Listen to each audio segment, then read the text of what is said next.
Tudo que Deus nos dá é sem merecimento, é pela sua graça. Nós orarmos, lermos a Bíblia, jejuar, isso é obrigação nossa.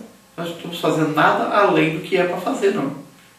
Então Jesus cita a lei e diz, olha, lá na lei diz que se você matar alguém, você está condenado. Agora eu estou dizendo para vocês, só de você se encolerizar, xingar o seu irmão, querer que ele morra, odiar o seu irmão, já é pecado. Não precisa nem ir lá e matá-lo, só com a intenção você já pecou. E ele diz, qualquer que sem motivo. Por quê? Muitas vezes a pessoa odeia o outro sem motivo, é uma coisa assim gratuita. Só de olhar para a pessoa ela já começa a ter ódio da outra pessoa, inveja da outra pessoa. É uma coisa tremenda isso. Tem gente que ele nunca falou com aquela pessoa, mas às vezes a pessoa é rica e aí ele odeia a pessoa porque a pessoa é rica. Não sabe nada da pessoa, não conhece, nunca conversou com ela, não sabe dos problemas dela, não sabe da vida dela, mas odeia. Por quê? Sem motivo. Jesus disse, olha, me odiaram sem causa. Jesus só tinha boas intenções, só fazia o bem, e as pessoas odiavam, os religiosos odiavam Jesus, queriam matá-lo. Mas por quê?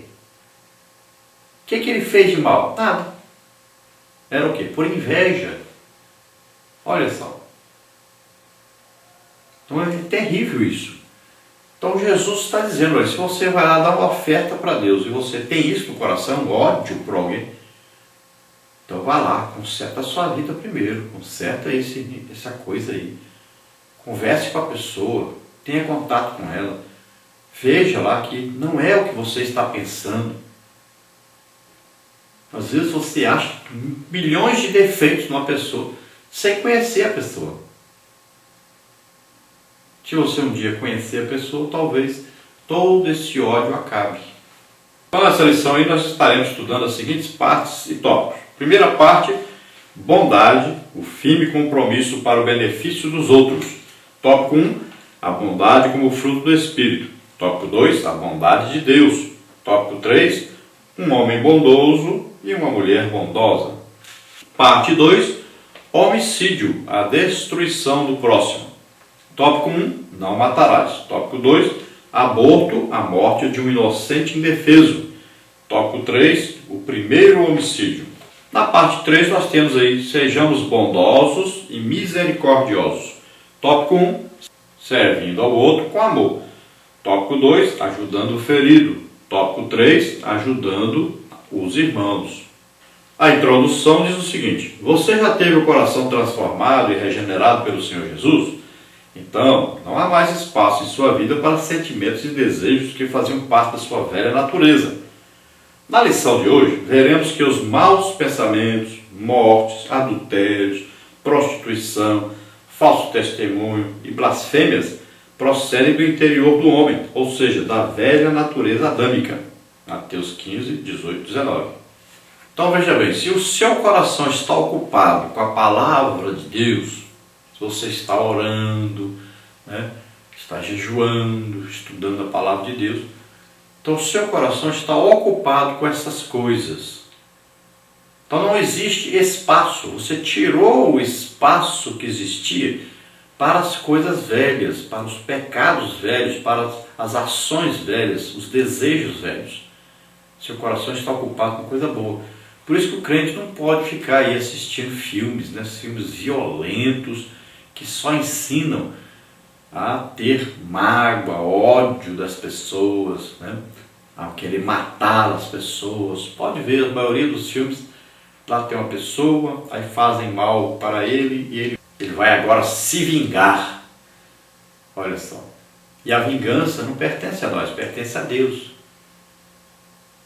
Nós não temos o direito de nos vingar ou vingar alguém, nada disso. Isso está nas mãos de Deus, não é nosso. E os filmes ensinam exatamente isso. Pode ver que a maioria dos filmes ensina a vingança, ensina a odiar. Então, muito cuidado, você está ocupando o seu tempo, ao invés de encher o seu coração, a sua vida de coisa boa, você está enchendo a sua vida de coisa ruim, que o jovem está fazendo hoje? Ele fica o dia inteiro naquele joguinho ali, ensinando a matar, ganha ponto matando as pessoas, atropelando as pessoas com carro, ou então os joguinhos de, aí vão para os labirintos aí matando as pessoas e tal, ensinando a matar, só ensinando violência. Por isso que eles não conseguem permanecer firmes na casa do Senhor. O coração está cheio de ódio, de desejo de matar, de destruir. Então tome cuidado com isso. Olha aí as novelas, né? Está sempre aí presente essa vingança, esse ódio, o adultério. Só coisa ruim. Então as pessoas que ficam ocupadas com as coisas do mundo, aprendem isso lá no mundo. O mundo não tem nada de bom para nos oferecer. Então ocupe o seu tempo com as coisas de Deus. Ocupe o seu tempo. Então, vendo o quê? Você pode assistir um filme, tem tantos filmes bons evangélicos. Existem aí tanta coisa, tantos livros, né? Bíblia, tudo. Os livros hoje, pela internet, estão de graça. Aí você entra aí, procura, você vai achar tantos livros gratuitos para você ler. Pode ler no seu celular, no seu tablet, no seu computador.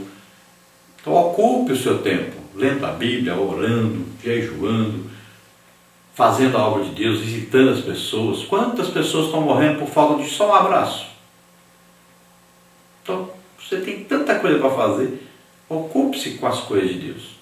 Na parte 1, então, nós temos bondade, o firme compromisso para o benefício dos outros. Tópico 1, então, a bondade como fruto do Espírito. Tópico 2, a bondade de Deus. Tópico 3, um homem bondoso e uma mulher bondosa. Tópico 1, então, a bondade como fruto do Espírito. Podemos afirmar que a bondade e a benignidade são frutos gêmeos. A palavra grega para a bondade é agathosune. Nós estamos lendo aí da maneira do português, né? E esta palavra pode ser aplicada em relação a Deus como um ser perfeito e completo. Marcos 10, 18. E em relação à benevolência de alguém, Mateus 12, 35, Atos 11, 24, 1 de Pedro 2, 18.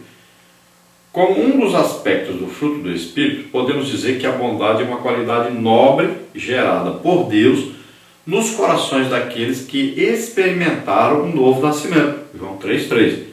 Quem já experimentou a regeneração em Jesus Cristo é nova criatura e naturalmente inclinado a fazer o bem. 2 Coríntios 5,17. Então, olha, existe muita essa confusão entre a palavra benignidade e a palavra bondade. Então sempre é assim, ó, existe uma intenção boa e existe uma prática do que é bom. Junta as duas coisas. Então a benignidade vem com essa intenção boa e a bondade vem com a prática dessa coisa boa. Sempre assim. Então você olha para a pessoa sempre com um desejo de ajudar. Eu fico assim, admirado, assim mesmo, espantado, estupefato com as pessoas hoje. Eu digo assim para as pessoas lá nos nossos grupos, lá no Facebook, mas irmão, eu estive agora em São Paulo 2 semanas atrás, Jesus curou 253 pessoas, salvou 51 pessoas, libertou 15 pessoas, num fim de semana só. Imagine, 253 pessoas curadas, 51 salvas, 15 libertas. Imagine. Aí eu falo, gente, por que você não me convida? Você está vendo a situação do país? Você sabe a situação da sua igreja? Quantas pessoas estão doentes na sua igreja?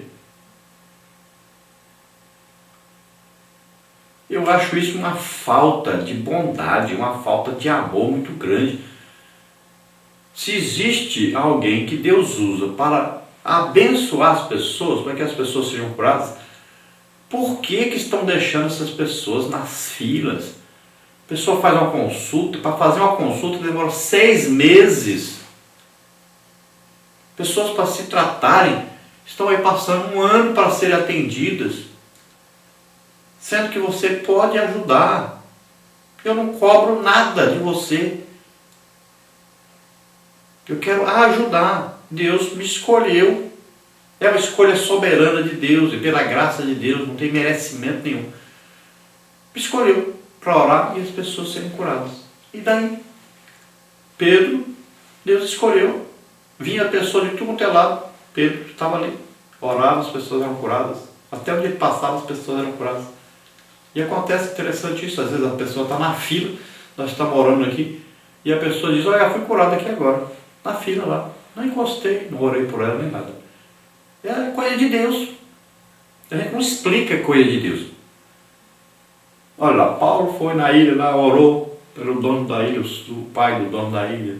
Daí a pouco todo mundo da ilha veio lá, Paulo orou, todos foram curados. Jesus orava, todos eram curados.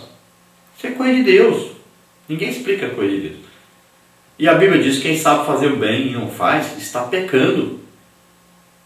Eu fico, às vezes, eu assisto assim, um jornal, aí está lá, pessoa dizendo, olha, eu fui marcar a consulta, só tem daqui a 6 meses. Olha, nós fomos lá no hospital, o hospital está fechado. Quanta gente doente sofrendo. E nós podemos ajudar no seu bairro. Imagine, podemos orar tanto pelos crentes como pelas pessoas que não são crentes, ajudar essas pessoas. É muita falta de amor. A gente fica admirado com isso. Líderes, pastores, onde é que está o amor de vocês por essas pessoas que estão aí sofrendo, estão doentes? Por quê? Já, se você não quer convidar ninguém, não? Então entrem aí num jejum, na oração aí, passem aí 30, 40 dias orando e jejuando e buscando, dizendo, Deus, nós temos que ter aqui alguém com o dom do Espírito Santo de cura, para que as pessoas sejam curadas. Não pode ficar numa situação dessa. Você chega na igreja, a igreja tem 500 pessoas, dentre as 500 tem 350 às vezes doentes, gastando metade do salário deles com doença. Isso é impressionante. Eu estava explicando outro dia, olha só, 250 pessoas curadas no fim de semana, isso equivale a pelo menos, se não gastar nada, gasta R$200 cada um com remédio médico por mês. São R$50 mil jogados fora por mês, numa congregação. 250 pessoas curadas equivale aí a pelo menos R$50 mil jogados fora todo mês. Aí fala, a igreja está em crise, não tem dinheiro. O dinheiro está todo indo para as farmácias, para os médicos. Esse dinheiro que era para dar de oferta, de dízimo, está sendo jogado fora.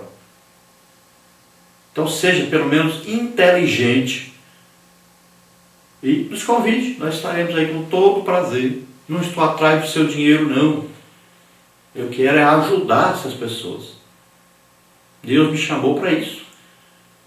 Estou aqui para dar a minha vida pelos outros. Não estou aqui para me dar bem. Vai fazer 11 meses desempregado. Mas Deus tem me sustentado. Ele desperta pessoas no Brasil inteiro. Um manda lá R$10, um manda R$20. Então, no final eu pago minhas contas, dá certinho. Não sobra nada, mas pago certinho as minhas contas. Todo mês. Então não estou preocupado se você vai me dar dinheiro, se não vai, quanto é. Nada disso. Eu quero é ajudar essas pessoas. Nos convide, nós estaremos aí. Então veja bem, essa bondade de Deus, a bondade é de Deus. Então ela se manifesta em nossa vida. Porque o dia que nós aceitamos a Jesus como Senhor e Salvador, o fruto do Espírito veio. O Espírito Santo veio morar em nós e trouxe um fruto. Vamos dizer uma laranja com 9 gomos. Cada um desse gomo é uma qualidade do fruto do Espírito. E na hora que você vai ter um relacionamento com alguém, então essa qualidade vai se manifestar. Qual é a qualidade que vai se manifestar? Então depende da situação e da necessidade.